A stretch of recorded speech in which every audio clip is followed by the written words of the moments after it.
Hello everybody, welcome back. Let's have a look at XRP. We're going to have a close look at XRP, okay, because we're going to draw a few comparisons to things that people were so fond of only months ago.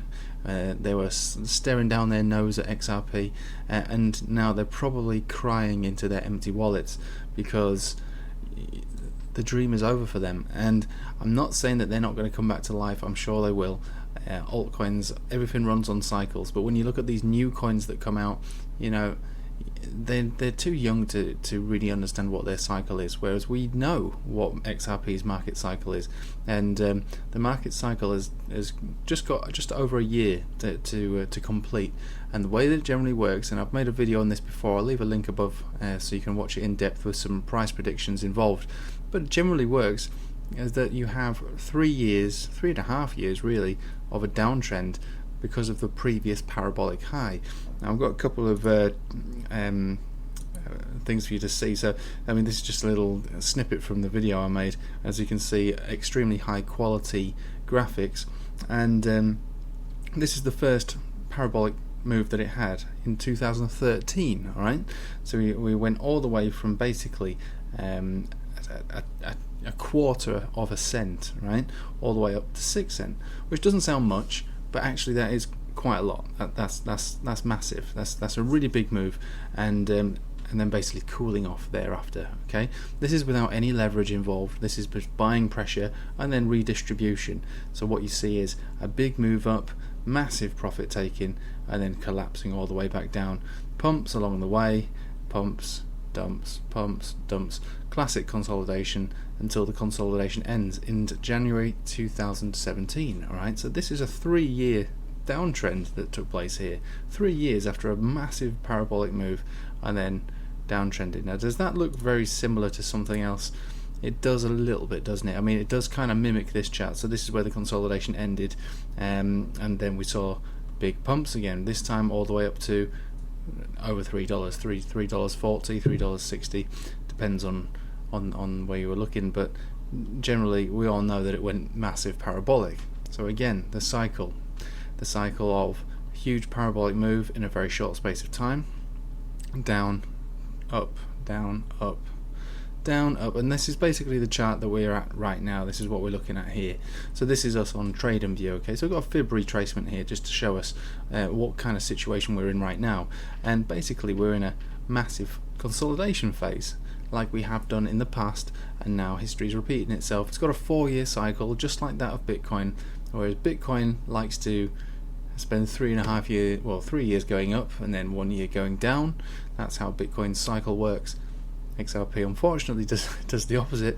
It does a very short space of time rallying, you know, gearing up I suppose over 3 months, but generally in the last month or so, the last 6 weeks to 2 months, making big massive moves, basically going parabolic, and then cooling off for a very long time, years afterwards. Okay, so the magic number that we have to hold into our head for where we start to go parabolic again is around 86 cents when we break out of this. This whole red area here is basically accumulation.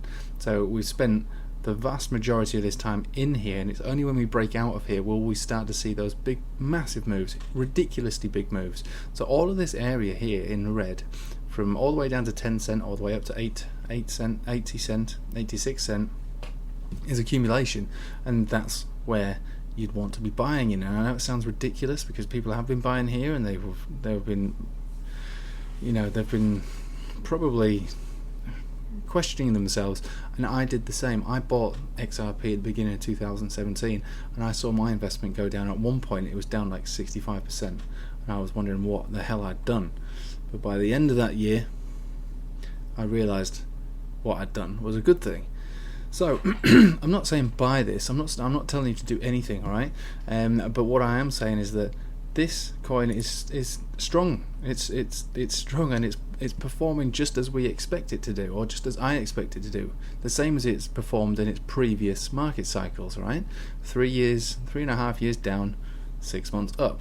It's doing it again, 3.5 years down, 6 months up. So when's the 6 months going to be up? Well, market cycles, yeah, they're not a precise way of timing, but it could be anywhere from between January to May will we start to see some of these big runs. I would expect by May next year we will see XRP at that 86 cent level, and then we'll start to see it rallying. If we're not at 86 cent, we'll be close to it.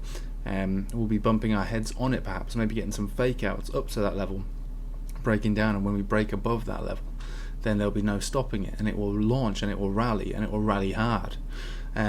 So that's how it works. Now, this is the Binance chart. Okay, so we see this. This is our trend line. I've made it as simple as possible. A trend line showing where the consolidation technically ended, and where we basically are now starting a new phase of official accumulation. Okay, so we were unable to break above here. This is going back about 2 years now. 2 years trend line, getting on for 3-year trend line.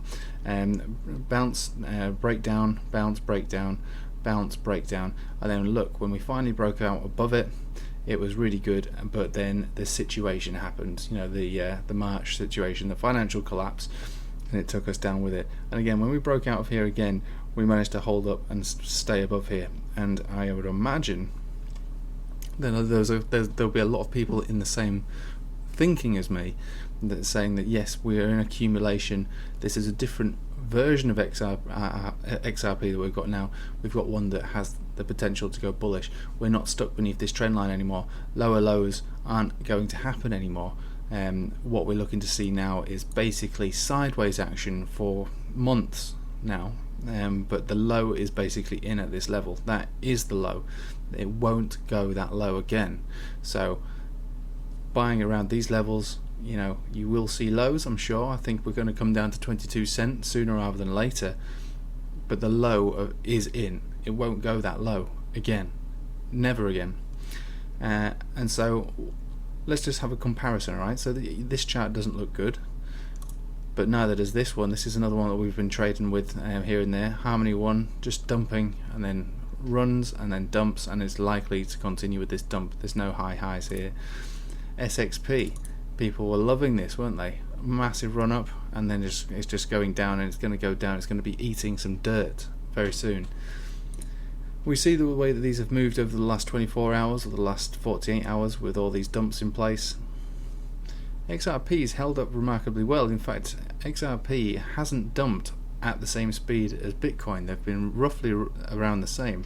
So the down pressure isn't affecting XRP as much as it did in the past. It's affecting all these other coins massively. It's not affecting XRP. If Bitcoin dumps 2%, you'd expect to see XRP dump around 2%, maybe a little more, but roughly it's about the same. Where some of these other coins, they're dumping 10%, 15% on just a 2% move for Bitcoin. So there's strength there now. You might not see it because you're not seeing big moves up, but there's strength because it's not dumping as much. The low is in, it's been set. These are some of the lowest levels that you'll get with XRP. You might get a 22 cent, and that would be a great place to buy. Anyway, the reason I'm bringing this video to you now is because there's a lot of people sort of, I suppose, scrambling around in the dirt looking for what altcoin to buy. It would appear in many ways that the ones to buy are always the same ones. They're the strong. You want to be buying the strong ones. So Ethereum, Chainlink, Litecoin, XRP. Now, the thing that we know about all those others apart from XRP is that they do have their own cycles, because they Litecoin has a halving event. Chainlink's been bought into institutionally. It's got all kinds of adoption from large companies and things like that. So that's different.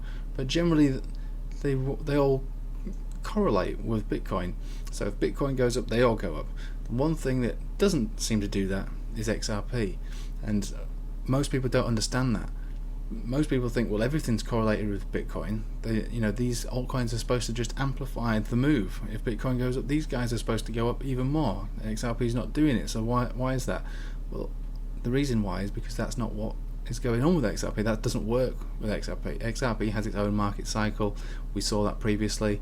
We could measure that with Bitcoin. Bitcoin was going up, XRP was going down. But when it came to the crunch, they both met at the same time to finish their market cycles, and they both rallied. And who rallied the greatest? XRP did, by far, by far. We saw like 2,000% increase in like a month, whereas Bitcoin did 200. It was 10 times more potent at the end than Bitcoin ever was. So you've got to put all that into perspective. If you're looking for something, you know, you've got to side with the strong, and it might not appear strong, but it definitely is. Anyway, I'm going to leave it with you there, but what I would say is if you're looking for a margin trading platform, you need to try out Bityard. They do free trading on Fridays with selected tokens.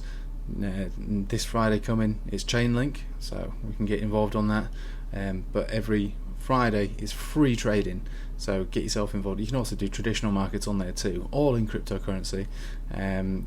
So I'll leave it with you there. That was one shameless plug I've got for you there, and I'll leave a link below. But thank you for watching. I hope you have a nice evening. Take it easy.